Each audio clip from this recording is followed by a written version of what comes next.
témoignage aussi inspirant. Et je vais demander à Hanan Harata de me rejoindre. Elle est accompagnée par Inde. Hello, venez. Entrepreneuse, jeune entrepreneuse qui a une passion, je crois savoir, c'est celle de la... juste pour le micro, celle de la pâtisserie, c'est ça? Voilà, donc vous allez tout nous raconter. Je vous invite à rejoindre la tribune. C'est à vous. Applaudissez, merci.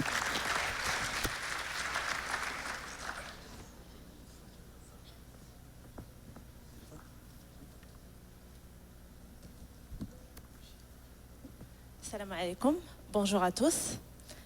Je m'appelle Hanan Harata. Voilà. J'ai 27 ans. Je suis entrepreneuse dans mon propre magasin de pâtisserie. Pardon, si vous pouvez juste peut-être vous décaler pour qu'on puisse voir Hanan. D'accord, très bien. Donc, ok. Allez-y, alors continuez. C'est juste pour qu'on puisse que tout le monde puisse vous voir. Ok. Si c'est possible. Alors, parmi mes loisirs, c'est le sport. Et je fais de la broderie aussi. Et ainsi que je fais de l'escalade. Voilà. Et bien sûr, la cuisine.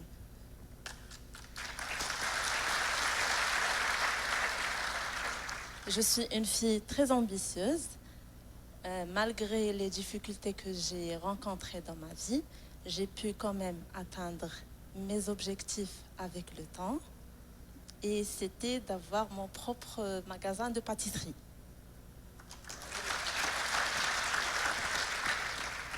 Beaucoup d'entre vous, ou bien beaucoup de personnes, croient que les handicaps, ils n'ont pas d'objectifs, ou bien ils ne savent rien faire. Mais moi, je vous dis le contraire. C'est le contraire totalement, parce que les handicaps, ou bien les malentendants, ils sont la même chose que les entendants, bien les gens normaux. C'est-à-dire ils peuvent aussi atteindre leur objectif, ils ont aussi des rêves à réaliser.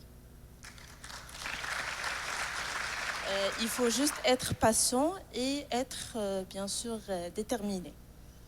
Bien sûr, moi je vous raconte mon histoire. Au début, quand j'étais petite, j'avais commencé dans une école des entendants. C'est-à-dire à l'école c'était vraiment difficile, c'est-à-dire un problème d'apprentissage. Je ne comprenais rien, je n'entendais rien, comme je suis sourde. Je n'avais pas de compréhension, c'est-à-dire je ne comprenais rien de ce qui se passait dans ma classe. Et après, ma mère, c'est-à-dire elle était en train de chercher des solutions pour me faire intégrer dans une école. Alors, elle m'a amenée vers une école des sourds muets, c'est-à-dire espagnole. Moi, honnêtement, je vous dis que c'était vraiment difficile pour eux, que ça soit côté financier, que ça soit responsabilité ou bien côté moral, c'était vraiment difficile pour elles. Et bien sûr, avec le temps, j'ai pu apprendre la langue espagnole ainsi que la langue des signes et je remercie Dieu pour ça.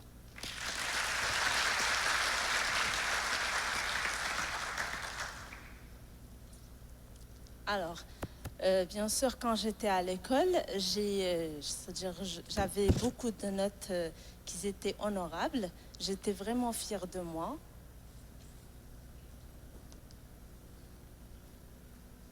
Et ensuite, mon enseignante, c'est-à-dire, quand elle m'enseignait, elle m'a dit que vous devez suivre un domaine précis. C'était la pâtisserie. Et c'était à l'école Assabil. Elle m'a amenée vers cette école. Après, j'ai reçu mon diplôme et j'ai travaillé avec mon enseignante dans son magasin, c'est-à-dire dans sa pâtisserie.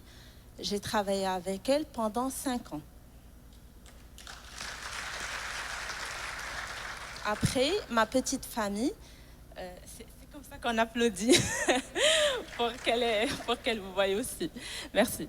Alors, je disais, Alors, ma petite famille m'avait proposé d'ouvrir mon propre magasin de pâtisserie.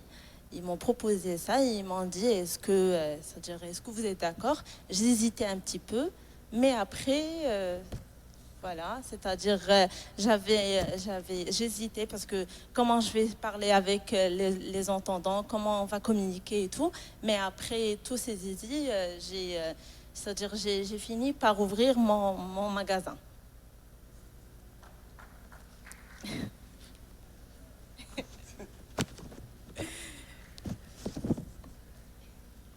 C'est-à-dire, à l'ouverture de mon magasin, j'étais vraiment fière de moi parce que j'ai atteint mon objectif, de mon succès aussi, j'étais fière de ça.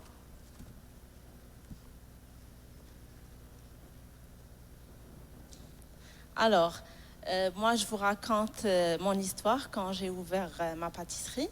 Alors, il y avait un problème de communication, parce que quand ils rentraient, c'est-à-dire dans mon pâtisserie, ils voulaient parler, mais quand ils savent que je suis sourde, c'est-à-dire il y avait un blocage, genre il n'y a pas moyen de communication, ils ne revenaient plus.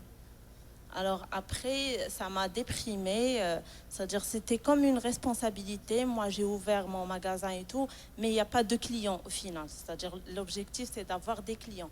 Mais c'est-à-dire c'était vraiment dur, c'était vraiment difficile pour moi au début. Mais après, avec le temps, quand ils me connaissaient, quand ils savaient qu'il y avait un moyen d'écriture, c'est-à-dire on communiquait par écrit, voilà. J'ai pu continuer dans mon magasin et on a pu, c'est-à-dire on a pu faire un moyen de communication, c'était par écrit. Et j'ai eu des clients quand même. J'ai évolué dans mon magasin. J'ai évolué dans mon magasin et j'ai reçu beaucoup de clients. Je suis vraiment très contente pour ça. Alors, il faut savoir que pour les sourds, il faut les aider, c'est-à-dire, il faut les aider, que ce soit côté travail, que ce soit côté hospitalisation, que ce soit côté argent, que ce soit l'intégration dans des écoles normaux. Il faut vraiment les aider parce qu'eux aussi, ils ont des ambitions, eux aussi, ils ont des rêves à réaliser. Alors, je remercie Dieu pour tout ça. Je dis alhamdoulilah. Alors, je veux vous remercier vraiment pour votre invitation, pour le travail que vous faites aujourd'hui, de m'avoir invité pour participer avec vous, pour échanger dans cet événement, pour vous raconter mes expériences. Et j'espère que je vous ai motivé et je vous ai donné inspiration. Parce que moi, je me prends pour un exemple, pour vous donner inspiration. Merci. Merci beaucoup, Hanan. Harata, merci à Inde aussi, également. Voilà. Voilà l'inspiration que vous avez donnée. Ça mérite aussi des applaudissements, hein, après. Hein. Merci, en tout cas. Merci beaucoup, Hanan. Merci. Merci également, Inde.